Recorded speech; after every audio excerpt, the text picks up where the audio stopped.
Peut-être serait-il utile que tu rappelles les conditions dans lesquelles, aux alentours de la guerre, alors que la France est encore occupée, au moins vous vous croisez tous les quatre, et même tous les cinq d'ailleurs, puisque préparant cette rencontre si agréable ici même, relisant ce que je croyais savoir par cœur, c'est-à-dire l'histoire de ce groupe, je me suis aperçu que j'en ignorais encore beaucoup, et en particulier qu'à une époque, bref d'ailleurs, il a été question que vous soyez non pas 4 mais 5, et que finalement vous êtes restés 4, 5 en y ajoutant successivement Pierre-Philippe et Hubert de Gex bien sûr, mais c'est légèrement différent. Donc je parle du cœur au fond constitué par vous 4 et très provisoirement vous 5.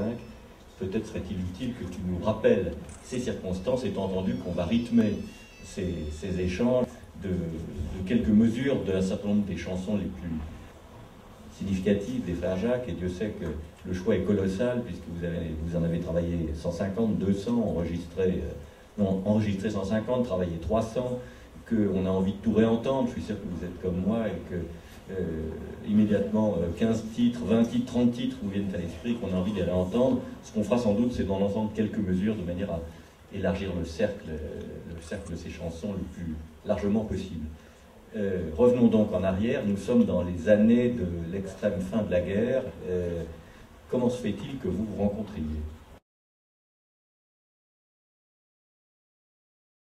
Eh bien, voilà. Il était une fois, à la fin de la guerre, je me trouvais sans travail. J'ai récupéré un boulot grâce au grand photographe qui est devenu Roger Pic, qui m'a dit ben, moi je lâche un boulot, si tu veux travailler, je suis dans une association qui s'appelle Travailler Culture, avec des gens sympathiques, très bien, si tu veux prendre ma place, moi je m'occupe de la propagande. C'était en 1945 ce qui se passait très souvent lorsqu'on cherchait un travail. On rentrait dans un truc, vous avez du travail, oui, vous n'en avez pas, non, je vous envoie un tel, il est très bien, etc. La preuve, c'est que André Bellec était rentré avant moi dans cet organisme, il était rentré comme huissier. 8 jours après, il était administrateur. Alors moi, je suis rentré, je ne suis pas devenu administrateur, j'ai été mis à la propagande et je vendais des billets à réduction pour des gens qui aimaient le théâtre et pour des pièces qui avaient été choisies par un cartel de comédiens extraordinaires qui s'appelait Paty, Pierre-Aimé Touchard, Jean-Louis Barrault, etc., etc. Et là, une fois à la propagande, je me suis familiarisé avec la clientèle, tout ça. Et André Bellec, j'ai fait la connaissance d'André, il me trouve un jour, il me dit « Écoute Paul, je sais que tu chantes, que tu as une petite chorale, que tu es musicien, tu as fait du violon, etc. Moi je monte un quatuor vocal, veux-tu il nous manque un type, c'est toi, c'est un ténor, veux-tu » Alors j'ai dit « Oui, je vais jouer le jeu, je vais faire partie de ce quatuor. » Alors je me suis trouvé devant 3 individus. Il y avait André Bellec, le fondateur, qui a eu cette idée. Il y avait Georges Bellec, son frère. Et troisième larron, ben, c'était, vous en doutez pas, c'était François Souberan. François avait été envoyé par Yves Robert, qui avait été contacté au début. Et Yves avait dit, non, moi je ne veux pas chanter, je veux faire du théâtre, mais je vous envoie un type formidable. Et alors, François est arrivé, les Bellec l'ont pris, et moi, voilà, le dernier arrivé, j'ai eu l'imprimature du patron de Bellec. Et voilà comment ça s'est passé. 1945.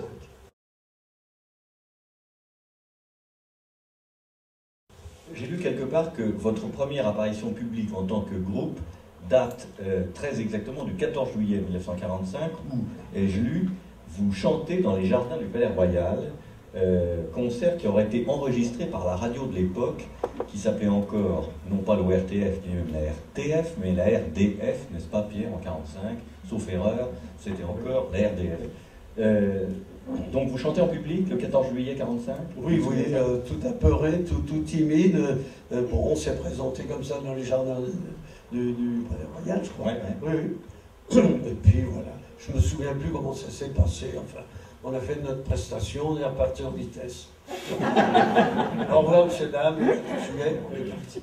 Rencontre très importante après la constitution du groupe, ce qu'on a appelé les greniers Husneau. Je crois qu'il faut qu'on rappelle ce que c'était que les greniers Husneau, c'est-à-dire Jean-Pierre Grenier, Olivier Husneau, directeur d'une troupe qui portait leur nom. Oui.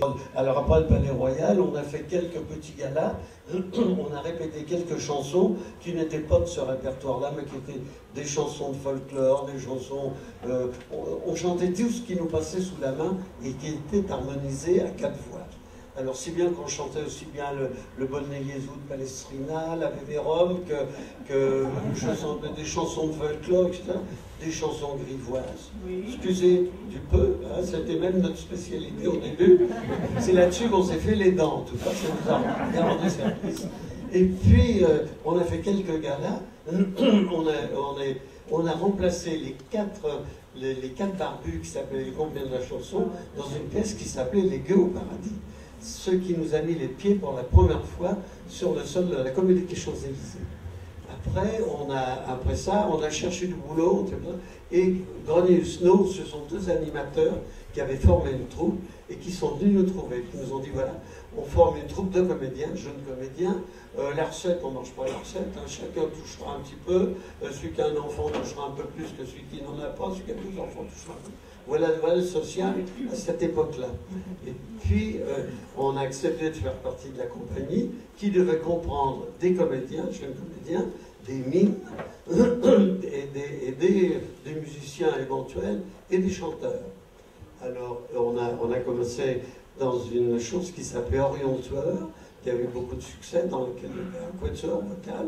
Il y avait une première partie avec une parade montée sur scène et tous les numéros défilaient dans un numéro de poésie, de chansons, de mimes. Voilà comment on a débuté dans le spectacle. Ce spectacle a eu beaucoup d'impact. C'est Agnès, je m'excuse, hein, je ne pourrai pas chanter tout à l'heure. Hein. Mais nous verrons. C'est Agnès Capri qui nous a donné l'hospitalité dans son théâtre. Voilà, pour la première fois, on est monté sur scène dans une pièce de théâtre qui a eu beaucoup de succès, beaucoup. On a fait 1 an et demi. C'était pour nous, c'était inespéré. Voilà, et après, avec la compagnie Grenier Snow, on a monté 3 autres pièces. L'Ilium a été monté, l'escalier d'un ministre qui s'appelait Yves Farge.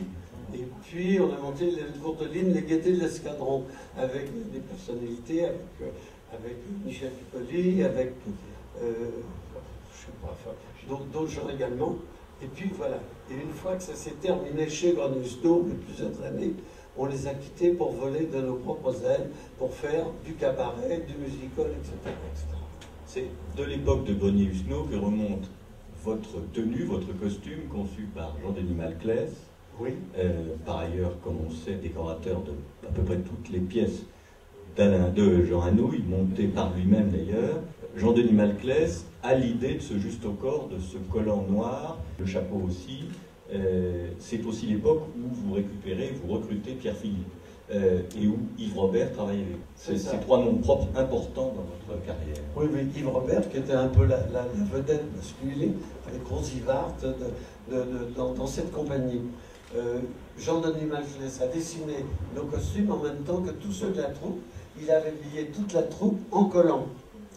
Et alors, les femmes mettaient, je ne sais pas quoi, par-dessus, les hommes mettaient une veste, les autres une chemise.